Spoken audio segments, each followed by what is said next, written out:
सभी मित्रों को मैं पीसी यादव अपनी एकेडमी प्लेटफॉर्म पर हार्दिक अभिनंदन करता हूं। जिस टॉपिक पर चर्चा करने वाले हैं वो टॉपिक है संविधान सभा। संविधान सभा से संबंधित परीक्षाओं में कई प्रकार के प्रश्न आते हैं।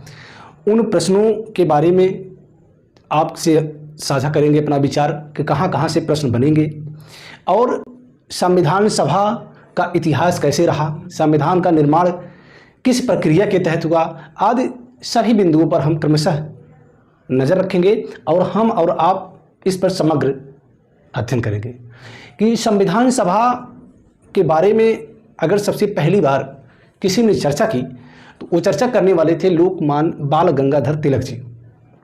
लोकमान्य बाल गंगाधर तिलक 1895 में अपने स्वराज बिल में इसकी चर्चा करते हैं, संविधान सभा की चर्चा करते हैं। अगर तिलक के बाद देखें तो महात्मा गांधी ऐसे दूसरे विचारक थे जो 1922 में संविधान सभा के बारे में अपने विचार व्यक्त किए। उन्होंने संविधान सभा के बारे में बताया कि संविधान सभा भारतीयों के द्वारा बनाया जाएगा, अर्थात जो संविधान सभा बनेगी उसमें भारतीय जनमानस का या भारतीय लोगों का हाथ रहेगा। उसके बाद अगर कोई व्यक्ति ऐसा था जिसने पहली बार औपचारिक रूप से संविधान सभा की चर्चा की तो वो चर्चा करने वाले थे एम एन रॉय, मानवेंद्र नाथ राय। 1934 में सर्वप्रथम इन्होंने संविधान सभा के गठन का प्रस्ताव रखा। तो अगर औपचारिक रूप से पूछा जाए प्रश्न में कि औपचारिक रूप से कौन सा ऐसा व्यक्ति था जिसने पहली बार संविधान सभा की चर्चा की, तो उसका उत्तर होगा एम एन रॉय। अगर देखें कोई संस्था के अगर माध्यम से बात करें तो 1924 में सर्वप्रथम स्वराज पार्टी ने संविधान सभा के बारे में अपने विचार प्रकट किए। 1935 में भारतीय राष्ट्रीय कांग्रेस ने सर्वप्रथम आधिकारिक रूप से संविधान सभा के गठन की मांग की। भारतीय राष्ट्रीय कांग्रेस ने सर्वप्रथम कब संविधान सभा की मांग की, किस साल संविधान सभा की मांग की? तो 1935 में भारतीय राष्ट्रीय कांग्रेस ने संविधान सभा के गठन की मांग की। 1938 में पंडित नेहरू भारतीय राष्ट्रीय कांग्रेस की तरफ से अपने विचार व्यक्त करते हैं और वो कहते हैं कि स्वतंत्र भारत के संविधान का निर्माण वयस्क मताधिकार पर आधारित संविधान सभा द्वारा बिना किसी बाहरी दबाव के किया जाएगा। तो पंडित नेहरू जो आधुनिक भारत के शिल्पकार हैं वो संविधान सभा के बारे में भारतीय राष्ट्रीय कांग्रेस की तरफ से ये कहते हैं कि जो संविधान सभा बनाई जाएगी वह पूर्णतः भारतीयों के द्वारा बनाई जाएगी और इस पर किसी बाहरी शक्ति का कोई दबाव नहीं होगा। अर्थात जो संविधान सभा बनेगी पूर्ण रूप से कैसी होगी, संप्रभु होगी। अगर 1938 के बाद देखें तो 1940 में अगस्त प्रस्ताव में ब्रिटिश सरकार ने पंडित नेहरू की मांग को सैद्धांतिक रूप से स्वीकार किया। 1940 में जो अगस्त प्रस्ताव आया उस समय यहाँ के जो वायसराय थे लॉर्ड लिनलिथगो थे। लॉर्ड लिनलिथगो के माध्यम से ब्रिटिश सरकार ने अगस्त प्रस्ताव लाया और अगस्त प्रस्ताव में पहली बार ब्रिटिश गवर्नमेंट ने भारतीयों के संविधान सभा की मांग को सैद्धांतिक रूप से स्वीकार किया। प्रश्न यहाँ से ये आता है कि पहली बार भारतीयों के द्वारा संविधान सभा की जो मांग थी ब्रिटिश सरकार ने कब स्वीकार की या किस प्रस्ताव के माध्यम से स्वीकार की? तो इसका उत्तर होगा अगस्त प्रस्ताव। अगस्त प्रस्ताव में ब्रिटिश सरकार ने पंडित नेहरू की मांग को सैद्धांतिक रूप से स्वीकार किया। पंडित नेहरू की मांग क्या थी? संविधान सभा के निर्माण की मांग थी। 1940 में अगस्त प्रस्ताव लाने के पीछे ब्रिटिश गवर्नमेंट का हाथ क्यों रहा, क्या प्लानिंग थी? उस समय हुआ ये कि जो सेकेंड वर्ल्ड वार चल रहा था, सेकेंड वर्ल्ड वार द्वितीय विश्व युद्ध चल रहा था। द्वितीय विश्व युद्ध में अंग्रेज बिना भारतीय जनमानस की राय लिए या भारतीय नेताओं या भारतीय राष्ट्रीय कांग्रेस की बिना राय लिए भारत को द्वितीय विश्व युद्ध में धकेल दिए, सम्मिलित कर दिए। तो इसकी वजह से भारतीय राष्ट्रीय कांग्रेस नाराज हो गई और उस समय जो कई राज्यों में सरकार में थी भारतीय राष्ट्रीय कांग्रेस, कई राज्यों में इसकी सरकार चल रही थी, सभी सरकारों ने अपने पद से त्यागपत्र दे दिया, सरकार से हट गए और हटने का कारण यही था कि जो द्वितीय विश्व युद्ध में भारत को जबरदस्ती तरीके से धकेल दिया गया था। तो अगर हम देखें तो अगस्त प्रस्ताव के माध्यम से ब्रिटिश गवर्नमेंट अपना बैलेंस बना रही थी कि किसी तरह जो नाराज नेता लोग हैं भारतीय राष्ट्रीय कांग्रेस के, ये मान जाए। लेकिन मामला ये था, यहाँ अगस्त प्रस्ताव के बारे में भी न तो कांग्रेस पूर्ण रूप से संतुष्ट हुई, न तो मुस्लिम लीग संतुष्ट हुई। क्यों? क्योंकि यहाँ जो संविधान सभा की मांग को स्वीकार तो किया गया, लेकिन औपनिवेशिक तरीके से, मतलब यहाँ इसको उपनिवेश के रूप में ही ब्रिटिश गवर्नमेंट बनाए रखना चाहती थी। तो इस प्रकार कांग्रेस और मुस्लिम लीग ने इसका विरोध किया। 1942 में क्रिप्स मिशन आता है। कैबिनेट मंत्री सर स्टैफोर्ड क्रिप्स स्वतंत्र संविधान के निर्माण का प्रस्ताव लेकर आए। क्रिप्स मिशन उस समय वहाँ जो ब्रिटिश कैबिनेट थी उसके एक सदस्य थे sir Stafford Cripps. Sir Stafford Cripps संविधान के निर्माण, स्वतंत्र संविधान के निर्माण का प्रस्ताव लेकर कहाँ आते हैं? दिल्ली आते हैं। और जब दिल्ली आते हैं तो इस समय यहाँ पर जो कांग्रेस की तरफ से आधिकारिक वार्ताकार थे, इनसे बात करने के लिए वो पंडित नेहरू और मौलाना आज़ाद थे। क्रिप्स मिशन की जो अध्यक्षता कर रहे थे सर स्टैफोर्ड क्रिप्स, और कांग्रेस की तरफ से जो आधिकारिक वार्ताकार थे पंडित नेहरू और मौलाना आज़ाद, इन दोनों की वार्ता से इस बात की पुष्टि हुई, ये निष्कर्ष निकल के आया कि जो द्वितीय विश्व युद्ध है इसकी समाप्ति के बाद संविधान सभा का निर्माण किया जाएगा। जब ये बात आई कि द्वितीय विश्व युद्ध की समाप्ति के बाद संविधान सभा के निर्माण किया जाएगा, तो इसी बिंदु पर भारतीय राष्ट्रीय कांग्रेस नाराज हो गई। भारतीय राष्ट्रीय कांग्रेस के नाराज होने का कारण यह था कि वह यह चाहती थी कि युद्ध भले हो रहा है, पहली बात तो आप जो युद्ध लड़ रहे हैं वो बिना भारतीयों की सहमति से भारतीयों को शामिल कर दिए हैं, और इस बीच में संविधान सभा के निर्माण क्यों नहीं शुरू किया जा सकता है, मांग क्यों नहीं मानी जा सकती है। तो इसलिए कांग्रेस वहाँ नाराज हो गई। मुस्लिम लीग अलग तरीके से नाराज हो रही थी क्योंकि उसकी मांग नहीं मांगी जा रही थी। वह बार बार विभाजन की बात करती थी, अपना अलग अस्तित्व बनाए रखने की बात करती थी। तो क्रिप्स मिशन के बाद फिर संविधान सभा के बारे में अगर कोई महत्वपूर्ण प्रयास किया गया ब्रिटिश गवर्नमेंट की तरफ से, वो था कैबिनेट मिशन। कौन था? Cabinet mission. 1946 में कैबिनेट मिशन भारत आता है। इसमें ब्रिटिश कैबिनेट के 3 सदस्य हैं। कौन? Sir Pethick Lawrence, A V Alexander और स्टैफोर्ड क्रिप्स। वही क्रिप्स जो इसके पहले 1942 में आए थे। Sir Pethick Lawrence, Stafford Cripps और एवी अलेक्जेंडर। यहाँ से बहुत ही महत्वपूर्ण प्रश्न परीक्षाओं में आता है। प्रश्न ये आता है, निम्नलिखित सदस्यों में से कैबिनेट मिशन का सदस्य कौन नहीं था? उसमें 4 सदस्य दिए जाएंगे। ये तीनों सदस्यों का नाम रहेगा और एक सदस्य अतिरिक्त कोई डाल दिया जाएगा। तो अगर आपको इन तीनों सदस्यों के बारे में सही जानकारी है तो उस प्रश्न को आप सॉल्व कर लेंगे।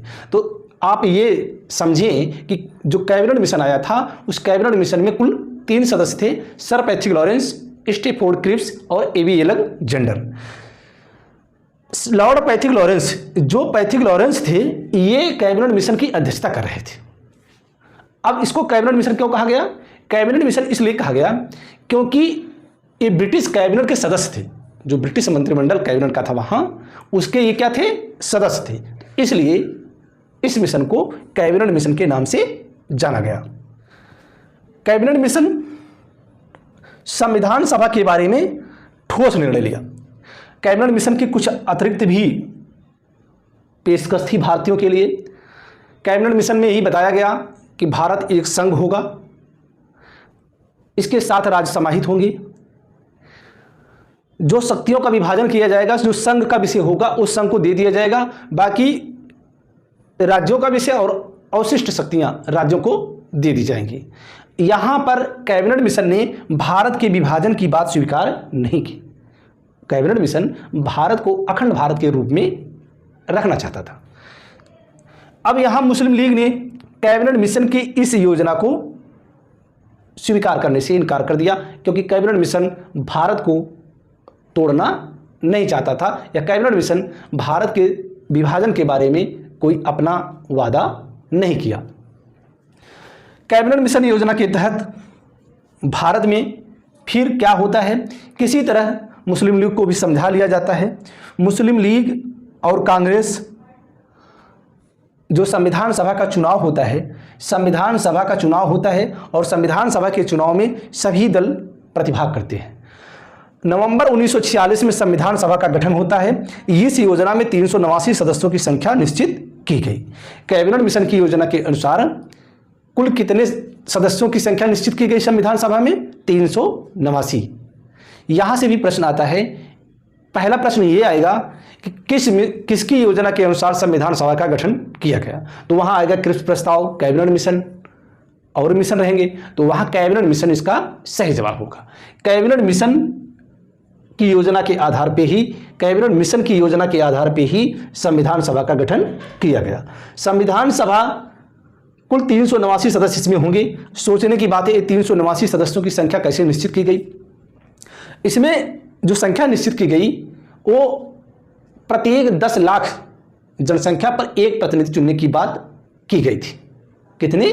प्रत्येक 10 लाख मतदाताओं पर एक सदस्य संख्या निर्वाचित करने की बात की गई थी।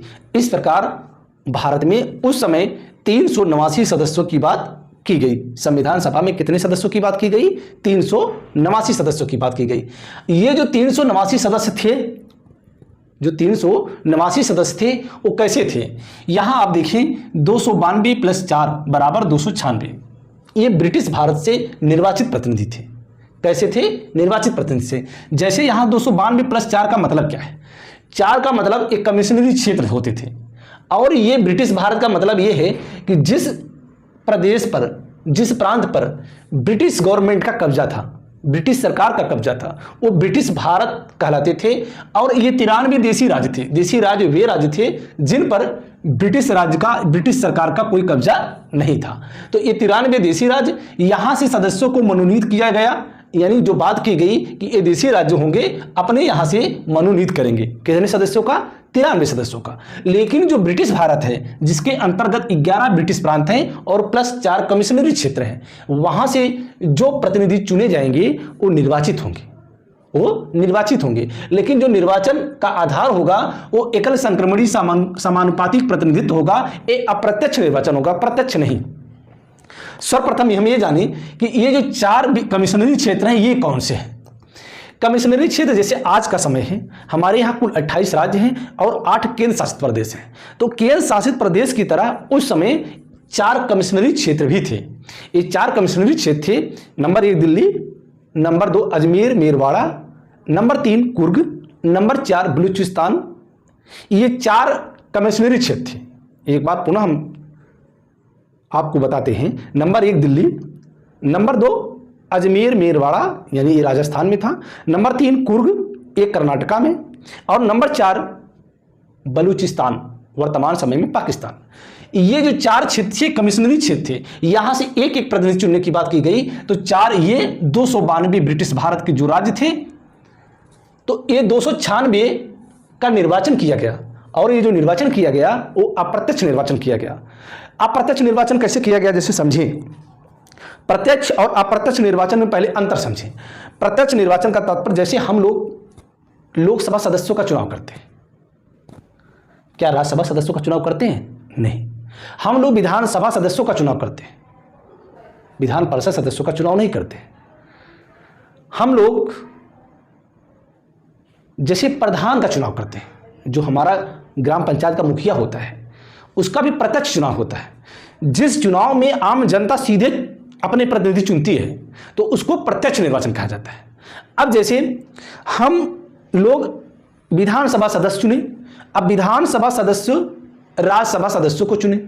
जब वो राज्यसभा सदस्य को चुने तो वो अप्रत्यक्ष निर्वाचन हो गया। कैसा हो गया? अप्रत्यक्ष निर्वाचन हो गया। जैसे हमारे यहाँ राष्ट्रपति का चुनाव होता है, वो अप्रत्यक्ष होता है। राष्ट्रपति का चुनाव कौन करता है? हमारे द्वारा जो प्रतिनिधि चुने जाते हैं, जैसे लोकसभा सदस्य हैं, विधानसभा सदस्य हैं, राज्यसभा हैं, ये सब मिल करके किसका चुनाव करते हैं? राष्ट्रपति का। तो वो जो चुनाव हुआ संविधान सभा के सदस्यों का, वो अप्रत्यक्ष हुआ। और चुनाव की जो प्रक्रिया थी, एकल संक्रमणी समानुपातिक प्रतिनिधित्व था। उसमें जैसे राज्य विशेष में मानो जो वहाँ का विधानमंडल है, विधानमंडल में जैसे वहाँ 200 सीट है, अगर 200 सीट है तो 200 सीट में जैसे धर्म के आधार पे जैसे जैसे जिस वर्ग के सदस्य थे उसी वर्ग के सदस्य अपने वर्ग के प्रतिनिधियों का चुनाव किए। जैसे यहाँ क्या था, यहाँ जो सीटों का निर्धारण किया गया था ये मुस्लिम, सिख व सामान्य, मुस्लिम, सिख व सामान्य। सिख जो थी स्पेशली पंजाब के लिए था और पूरा भारत लगभग सामान्य और मुस्लिम में विभक्त था। तो मुस्लिमों के लिए कुछ सीटें थी और सामान्य के लिए। तो जो प्रांत होते थे जहां ये चुनाव हो रहा था वहां के जितने मुस्लिम थे सदस्य वे मुस्लिम सदस्यों का चुनाव करते और जो सामान्य थे वो सामान्य सदस्यों का चुनाव करते।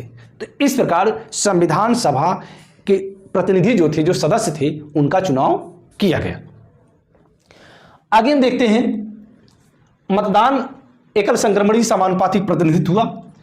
परिणाम जो आया, जब चुनाव हुआ, चुनाव का जो परिणाम आया उस परिणाम में भारतीय राष्ट्रीय कांग्रेस 208 सदस्य चुने जाते हैं, मुस्लिम लीग के 73 और अदर 15। मुस्लिम लीग के कुल 73 सदस्य चुने जाते हैं। अब मुस्लिम लीग की सदस्य संख्या बहुत कम थी, कांग्रेस के अगर अनुपात में देखें तो इनकी सदस्य संख्या बहुत कम थी। ये फिर अपना ड्रामा शुरू कर दिए। इनकी तो एक ही मांग थी, बस पाकिस्तान। हर बार ये इसी पर बहस करते।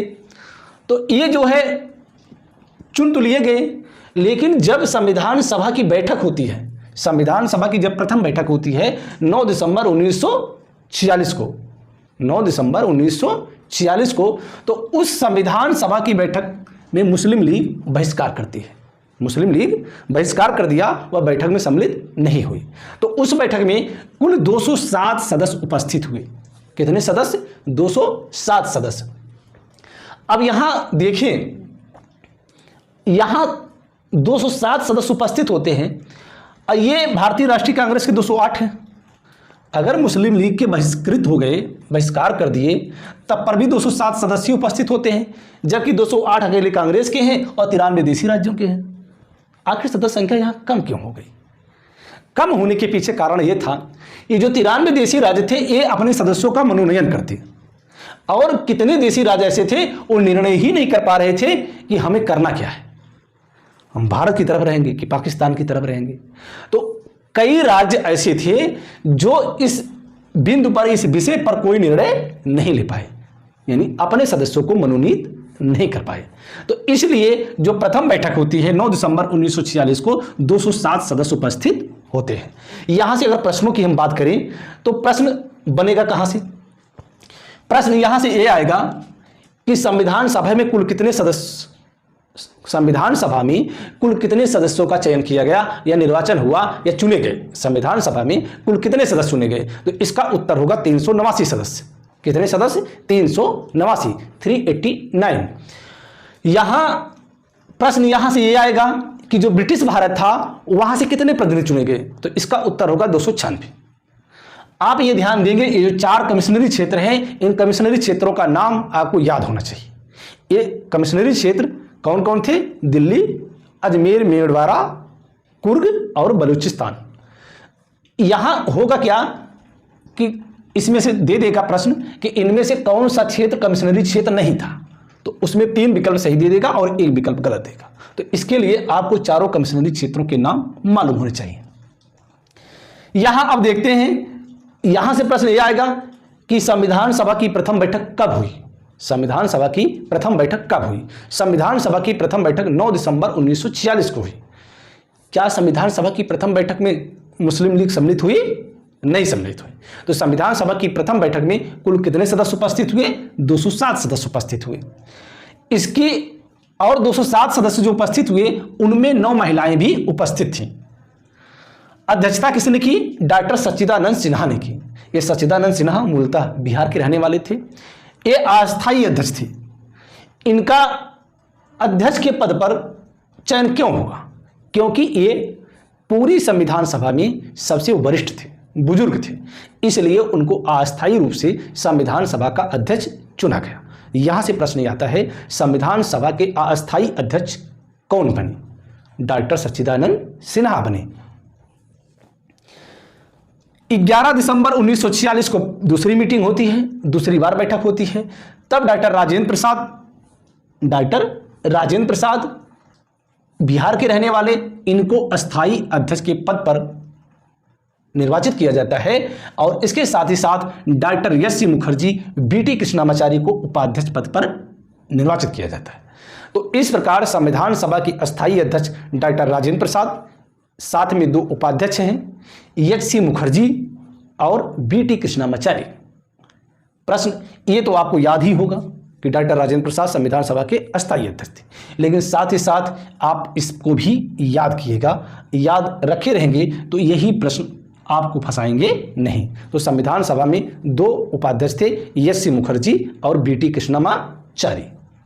जब यहां मुस्लिम लीग संविधान सभा का बहिष्कार कर दिया, तो जब बहिष्कार कर दिया तो इसका मतलब है कि वह अब बैठक में शामिल नहीं होगी।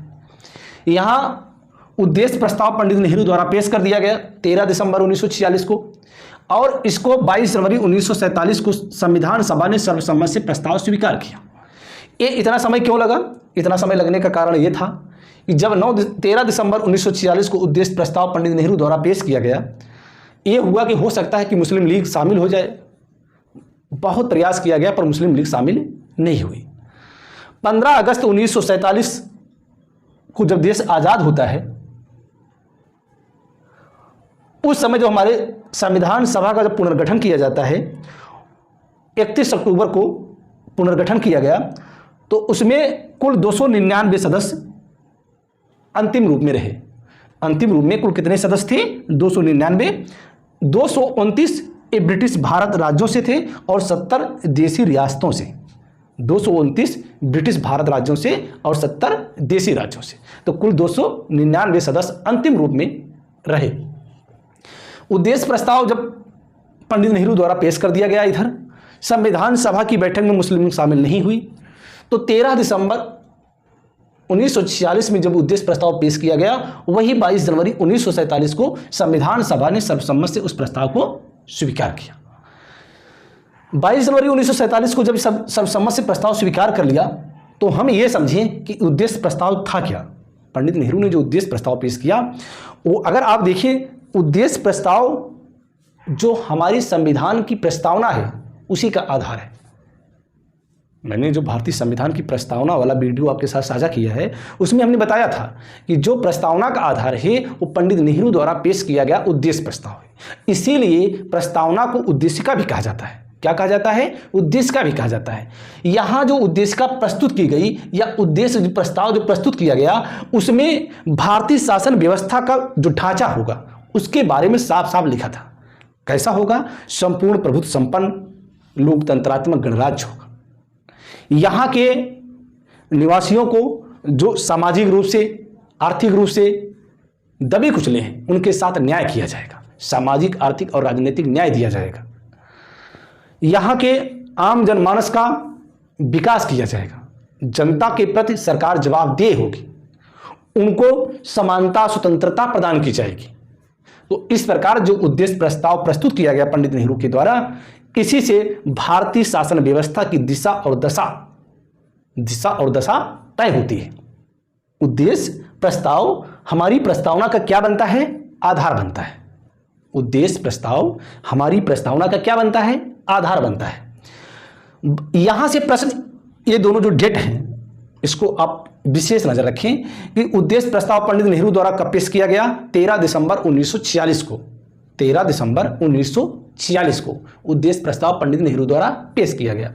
22 जनवरी 1947 को संविधान सभा ने उद्देश्य प्रस्ताव को सर्वसम्मति से स्वीकार किया। 13 दिसंबर 1946 को संविधान सभा में उद्देश्य प्रस्ताव प्रस्तुत किया जाता है। 22 जनवरी 1947 को संविधान सभा द्वारा उद्देश्य प्रस्ताव को सर्वसम्मति से स्वीकार किया जाता है। तो ये जो दो डेट हैं आप कंठस्थ कर लें। जो संविधान सभा बनाई गई, प्रयास ये किया गया कि इसमें सभी धर्म, सभी वर्ग का प्रतिनिधित्व हो। इसलिए आप देखें, फ्रैंक एंथनी, ये आंग्ल भारतीय जो एंग्लो इंडियन का प्रतिनिधित्व कर रहे थे, फ्रैंक एंथनी थे। पीएच मोदी पारसी समुदाय का प्रतिनिधित्व कर रहे थे।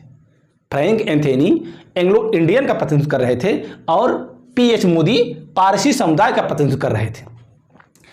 इस संविधान सभा में अगर कोई बहुत ही चर्चित व्यक्ति था तो वो थे doctor Bhimrao Ambedkar, doctor B R Ambedkar. Doctor B R Ambedkar के बारे में आम जनमानस में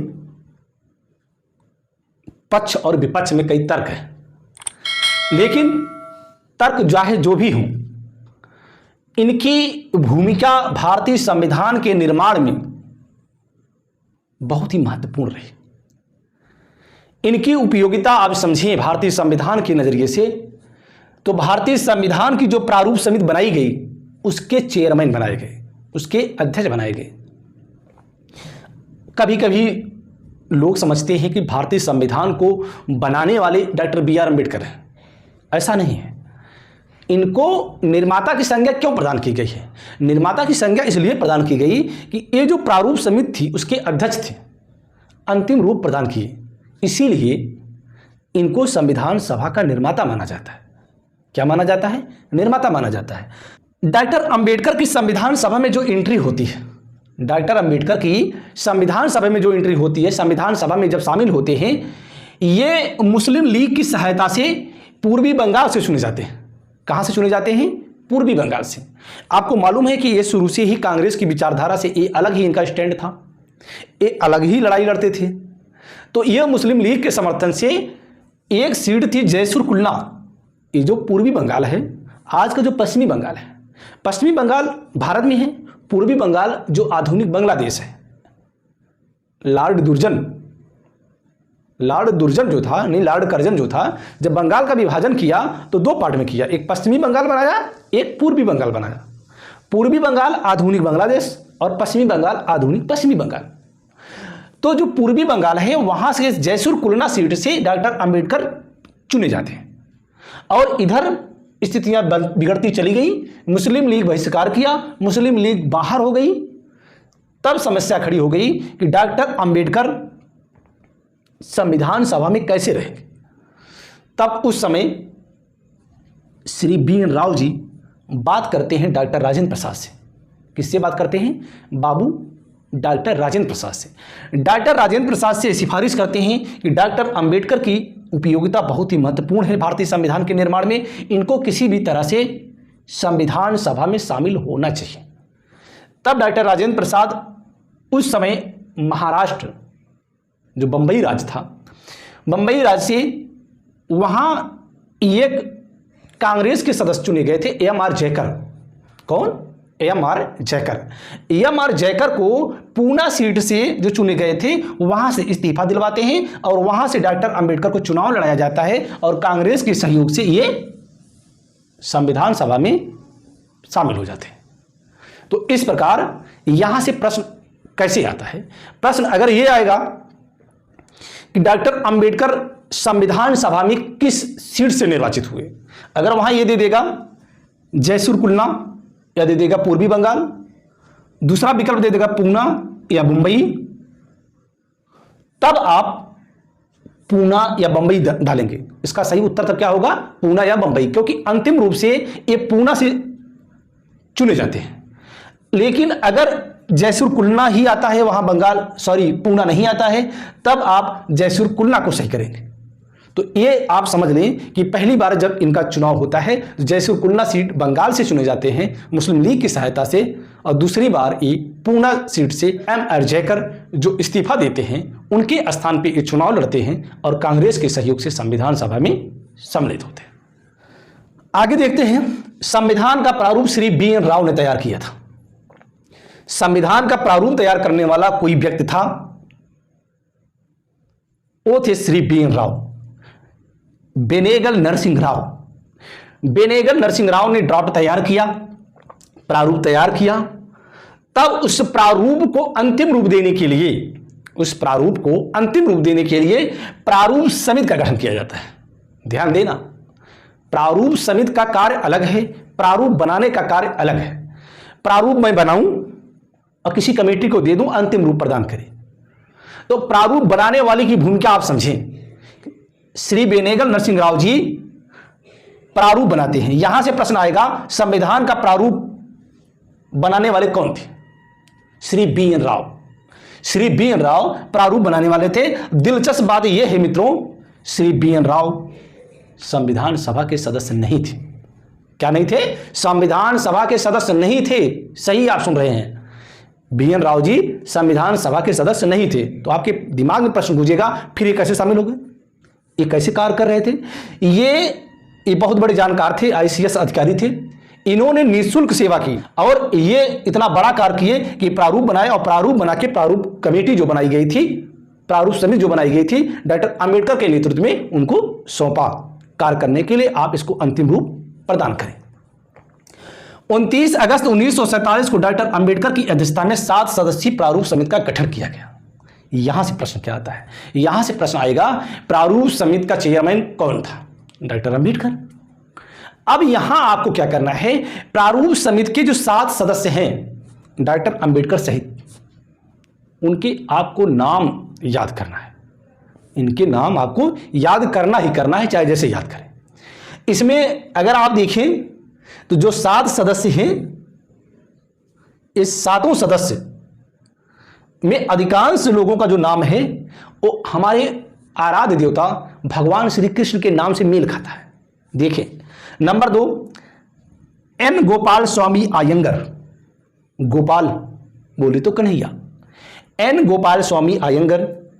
के एम मुंशी, कन्हैया लाल मणिक लाल मुंशी, कन्हैया लाल मणिक लाल मुंशी। नाम देखते जाइए। अल्लाद कृष्णा स्वामी अय्यर, अल्लाद कृष्णा स्वामी अय्यर, कृष्णा स्वामी अय्यर। 5वें सदस्य सैयद मोहम्मद सादुल्ला। 6ठे थे बी एल मित्रा, ये बाद में हट जाते हैं, इनके स्थान पे एन माधवराव आते हैं। और 7वें थे डी पी खेतान, ये हट जाते हैं, इनकी मृत्यु हो जाती है, तो इनके स्थान पे टी कृष्णाचार्य आते हैं। 7 सदस्यों के नाम आपको मालूम होने चाहिए, आप इसको नाम याद कर लें। नंबर 2, पहले नंबर तो जानते हैं doctor Bhimrao Ambedkar. Number 2 N Gopalaswami Ayyangar. Number 3 K M Munshi. Number 4 Alladi Krishnaswami Ayyar. Number 5 Syed Mohammad Sadulla.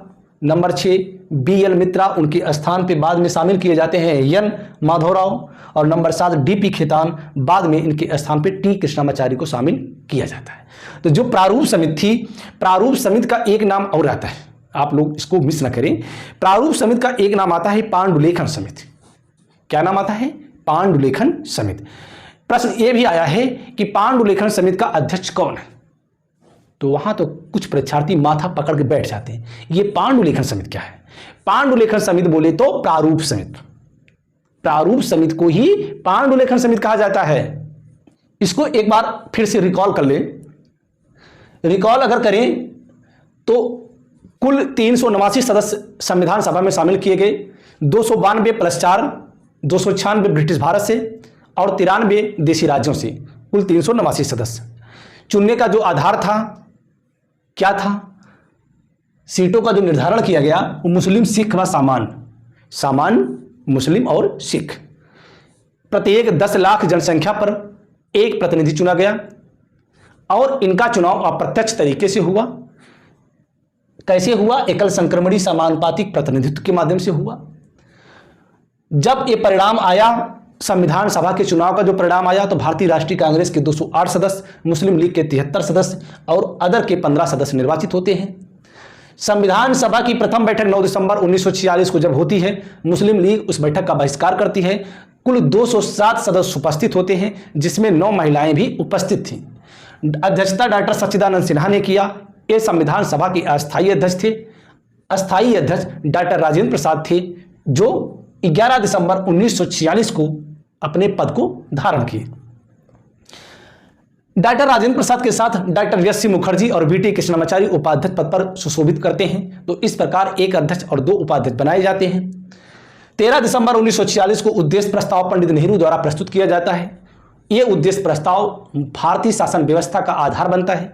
भारतीय संविधान का अगर आधार समझें, भारतीय शासन व्यवस्था का अगर दिशा और दशा समझें, तो यही उद्देश्य प्रस्ताव ही है जो बाद में प्रस्तावना का आधार बनता है। 22 जनवरी 1947 को संविधान सभा पंडित नेहरू द्वारा प्रस्तुत उद्देश्य प्रस्ताव को सर्वसम्मत से स्वीकार करती है। इसमें फ्रैंक एंथोनी और pH Modi, Frank Anthony Anglo Indian का प्रतिनिधित्व करते हैं और पीएच मोदी पारसी समुदाय का प्रतिनिधित्व करते हैं। डॉक्टर अंबेडकर पहले जयसुर कुलना सीट से, जो पूर्वी बंगाल में था, मुस्लिम लीग की सहायता से चुने जाते हैं। बाद में मुंबई सीट से यानी पूना वाली सीट से एम.आर. जयकर के इस्तीफा देने से वहां से निर्वाचित होते हैं और संविधान सभा में प्रारूप समिति के अध्यक्ष पद पर सुशोभित होते हैं। संविधान का प्रारूप बनाने वाले श्री बी.एन. राव, श्री बेनेगल नरसिंह राव जी थे। ये जो कमेटी प्रारूप समिति बनाई गई थी उसी को ये अपना प्रारूप बना के दिए और प्रारूप समिति ने संविधान को अंतिम रूप प्रदान किया। इस प्रकार संविधान सभा से संबंधित इसका जो इतिहास था, संविधान सभा का निर्माण कैसे हुआ, किस तरीके से हुआ, इसके पीछे क्या क्या रोल प्ले किया ब्रिटिश गवर्नमेंट ने, भारतीयों द्वारा कैसे मांग की गई, कितने संघर्षों के बाद संविधान सभा अस्तित्व में आया, तथ्यात्मक पहलुओं के साथ हमने इसका विश्लेषण किया। अगली बार इसका सेकंड पार्ट आप लोगों के साथ साझा करूंगा। आप लोगों को ये वीडियो अगर पसंद आता है तो शेयर करें, लाइक करें। अगर चैनल पर पहली बार आए हैं तो सब्सक्राइब करें। डिस्क्रिप्शन बॉक्स में हमारा टेलीग्राम लिंक, फेसबुक पेज का लिंक उपलब्ध है। आप टेलीग्राम लिंक से जुड़ें। टेलीग्राम लिंक पर हम टॉपिक वाइज क्विज भी अवेलेबल कराते हैं। आप जैसे जो वीडियो हम साझा करते हैं उसके बाद उसका क्विज भी हल कराते हैं। तो आप टेलीग्राम लिंक भी ज्वाइन करें और फेसबुक पेज को भी लाइक करें। इसके साथ ही इस वीडियो का समापन यहीं पर होता है। फिर मिलेंगे। जय हिंद।